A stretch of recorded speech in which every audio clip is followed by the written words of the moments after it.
makukumpleto yun. Pero pinalaki nila lang pinalaki. Marami akong kakilala ng mga government agencies na gumagamit ng confidential funds. Ano ang kanilang ginagawa? Ganun lamang. Pirma yan. lang. Pirma lamang yan. Tapos, ayun na, hindi yan binubuksan. Hindi na nila tinatanong kung sino ang binigyan mo yan.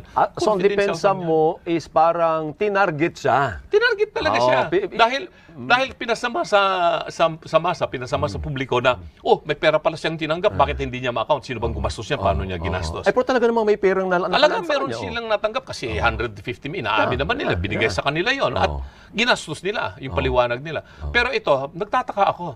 Doon sa hearing sa Senado, binanggit doon na yung 2 opisyal ng militar na kasama ni BP yung na sila colonel. tumanggap. Yeah. Bakit hindi sila pinatawag at sabihin kung paano nila ginastos? Sabi nila, hindi na kailang patawagin kasi meron namang internal process ang Armed Forces of the Philippines. Okay, sige. So, yun yung mga issue.